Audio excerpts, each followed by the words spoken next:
자, 이 시간에는 유치권에 관한 중요한 판례들을 살펴보겠습니다. 유치권의 성립권이자 존속요건, 즉 유치권은 점유해야 성립하고 존속하는데 유치권의 성립권이자 존속요건인 점유는 직접 간접점이 묻지 않으나 그러나 직접 점유자가 채무자라면 유치권은 성립하지 않습니다. 이게 아주 어려운 판례인데요. 자, 구두 닦은 아저씨는 구두 닦은 값 예컨대 3,000원 받기 전에 구두를 안 내주거든. 그런데 구두 주인 채무자가 3,000원이 당장 없다고 하면 일단 구두를 내달라 하도 사정하길래 구두방 아저씨가 구두를 일단 내주고, 좋습니다, 당신이 직접 점유하고 신고 가시오, 내가 간접 점유하겠습니다. 그런 경우는 유치권 성립하지 않습니다. 왜 그럴까요? 점유 상실이잖아. 유치권은 점유가 핵심이기 때문에 유치권자의 점유 상실로 유치권은 소멸된다는 거 아주 중요한 판례이고요. 자, 유치권의 성립권이자 존속요건인 점유는 직접 간접 다 상관없지만 채무자 직접 점유한다, 즉 유치권의 목적물을 내주면 절대 안 된다, 그런 뜻이 되겠습니다. 아주 중요한 판례이고요. 그리고 유치권 배제의 특약이 있습니다. 아까 말씀드렸죠, 세탁소. 유치권은 법정도 안 보이지만 임의규정 따라서 당사자 특약으로 배제할 수 있어 없어요? 있다고 그랬죠. 그러면 유치권 배제의 특약이 있다면 그 특약이 효력이 문제됩니다. 그런 경우에 이 배제의 특약이 있다면 유치권은 발생하지 않는데 그 특약에 따른 효력은 그 특약의 당사자 즉 상대방뿐만 아니라 제3자도 주장할 수 있다. 굉장히 중요합니다.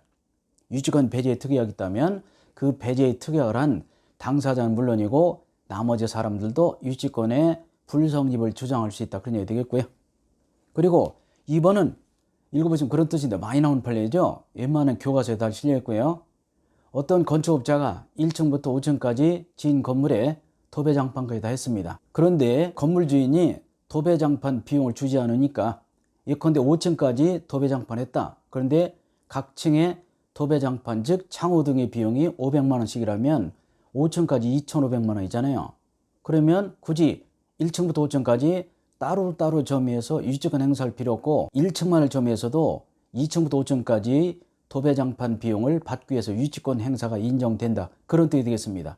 한 세대만 점유해도 나머지 세대 전체에 대해서 유치권이 인정된다. 유치권자의 편을 위해서 이렇게 인정됐네요. 그런 뜻이 되겠고요. 한 세대만 점유해도 나머지 세대 전체에 대해서 유치권 행사할 수 있다. 읽어보시면 그런 뜻이고 비교적 시험에 잘 나오는 판례에 속하겠습니다. 자, 판례 또 있죠. 유치권은 외울 것도 많고 어떻게 보면 점수밭입니다. 보통 2문제 나온단 말이죠.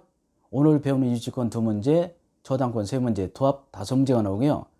우리가 공부해봤지만 민법 총칙이 얼마나 양이 많습니까? 거의 10문제밖에 나오지 않아요.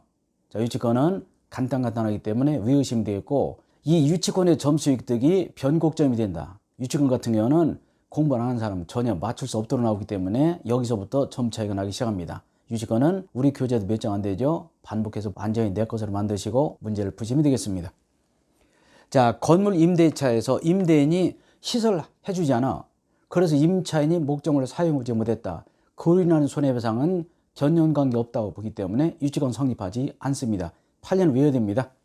임대차에서 임대인이 시설을 해주지 않은 채무불이행으로 인하여 임차인이 목적물을 사용하지 못했다. 그렇다 하더라도 이에 관한 손해배상은 유치권 행사의 대상이 되지 않는다는 것. 물건의 흠으로부터 생긴 하자, 즉 흠으로부터 생긴 손해배상은 유치권의 대상이 되지만 이런 건 되지 않는다는 것이고요. 이건 아까 나이키볼 말씀드렸죠. 물건의 점유 이전에 채권이 발생하고 나중에 점유 취득해도 된다. 중요한 판례죠. 이렇게 어렵게 나온다는 거죠. 오전에 나이키볼이 날라와서 현관 유리창이 깨졌다. 근데 그때는 볼을 못 잡았어도 나중에 오후에 그 볼이 또 마당으로 날라왔다면 그때 물건을 잡고, 즉 그때 나이키볼을 잡고 유치권 행사할 수 있다. 먼저 채권이 발생되고 나중에 유치해도 된다. 먼저 채권이 발생되고 나중에 점유해도 된다. 그런 뜻이 되겠습니다. 자, 유치권자는 절대권 물권자로서 매수인에 대해서 즉 경락인에 대해서 피담보 채권에 변제가 있을 때까지 목적물에 인도는 거절할 수 있지만 변제는 정하지 못한다는 거. 제가 이유를 드러냈습니다. 왜냐하면 경락인은 채무자가 아니기 때문에 그렇습니다. 유치권자는 목적물에 인도 거절할 수 있죠. 물론 채무자에게는 변제도 청구할 수 있습니다. 그러나 경락인, 유치권의 목적물이 경매로 낙찰되었다면 유치권자는 경락받은 매수인 즉 새로운 소유자는 채무자 아니기 때문에 인도만 거절할 수 있고 변제 총괄하지 못한다. 아주 중요한 판례고 꼭 알아두셔야 됩니다. 이 뜻을 하시면 어렵지 않은데 그냥 외우려면 안 외워지죠. 유치권자는 변제 청구할 수 있고 인도 거절할 수 있다. 그러나 경락인은 채무자는 아니기 때문에 인도만 거절할 수 있고 변제 청구하지 못한다. 아주 중요한 판례 꼭 알아두실 필요가 있겠고요. 여기 나오는 판례는 절대 놓치면 안 됩니다. 물론 나중에 판례 특강을 통해서 제가 판례를 보충합니다만은 교재에 있는 판례는 절대 놓치면 안 되고 주로 시험에 이런 판례 중에 나온다는 꼭 알아두셔야 되겠네요. 자, 유치권의 효력과 소멸, 유치권자의 권리. 유치권자는 목적물을 사용하는 권리가 아니라 돈을 받기 위해서 물건을 잡아놓는 권리입니다. 그게 유치권이죠. 인도거절. 자, 유치권은 목적물 유치해서 인도거절하고요. 그리고 나중에 비용 등을 주지 않으면 경매할 수 있는데, 그러나 유치권자는 우선 변제권이 없기 때문에 경매를 한다 하더라도 환가, 즉 가격으로 환산을 위한 경매이지 우선 변제를 위한 경매가 아니다. 굉장히 중요하고요. 유치권자는 경매권이 있어도 그 경매권의 성질이 환가를 위한, 즉 가격으로 물건을 환산하기 위한 경매이지 우선 변제를 받지 못한다는 거. 유치권자 경매에서 경락대금이 나오면 일단 공탁하는 것이 원칙입니다. 먼저 찾아오지 못한다는 거. 그래서 유치권자는 경매권이 있어도 경매가 무슨 경매라고요? 환가를 위한 경매라는 거. 시험에 유치권자는 우선 변제를 위해서 경매할 수 있다. X 틀립니다. 유치권자는 환가를 위해서 경매할 수 있지 우물처부터 그랬잖아요. 우선 변제를 위한 경매는 인정되지 않는다. 그리고 경우에 따라서는 간이변제 충당이 인정되죠. 왜냐하면 목적물의 값어치가 별간이다. 가격이 좀 싸다. 또는 유치권자가 목적물 경매에도 남는 게 없다. 그런 경우는 물건으로 비용을 대체할 수 있습니다. 그것이 간이변제 충당.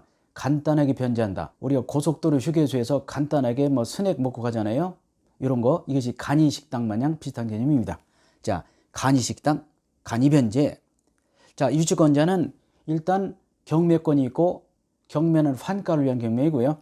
그런데 정당한 이유가 있다. 아까 말씀드렸죠. 유치권자 경매하려고 해도 가격이 너무 작은 것이라든지 또 어떤 것은 경매하면 비용 빼고 나면 남는 것이 없다. 그런 경우는 자, 유치권자는 감정인의 평가에 의해서 유치물로 직접 변제 중단할 것을 법원에 청구할 수 있다. 이게 중요합니다. 아무리 비용을 빨리 받고 싶고 그리고 금액이 작다 하더라도 반드시 감정인의 평가에 따라서 법원의 허가에 따라서 유치권자가 간이변제 충당할 수 있지 마음대로 하지 못한다는 것. 또 이때는 채무자가 물건을 찾기 위해서 비용을 지급하는 경우가 있기 때문에 반드시 채무자에게 미리 통지할 필요도 있습니다. 그래서 유치권자는 경매권과 아울러 간이변제 충당권이 있다는 것. 자, 이번에 과실수취권을 보시겠습니다. 과실수취권. 유치권자는 과실, 무슨 과실, 천연과실, 법정과실 다 포함됩니다.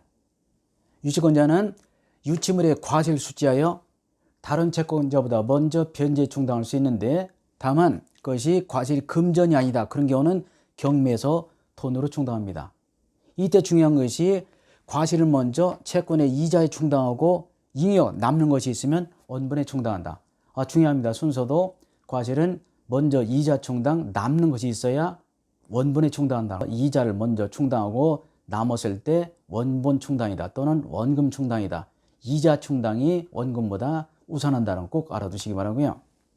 그리고 유치권자는 이따 배우지만 보존에 필요한 사용을 할 수 있습니다. 원래 유치권은 남의 물건을 사용할 수 없어요. 그러나 보존하기 위해서 필요한 범위 내에서는 사용도 가능하다. 그리고 비용을 청구할 수 있고 유치권자는 비용 청구권에 관한 유치권의 행사함에 있어서는 유치물을 사용할 수 있는데 다만 그렇다 하더라도 유치 목적물의 사용으로 인한 부당이득은 돌려줄 필요가 있습니다. 유치권자는 비용을 받기 위해 사용할 수 있다. 그러나 그렇다 하더라도 목적물을 사용함으로 인한 부당이득은 돌려줄 의무가 있다. 자, 그렇게 보시면 되겠습니다.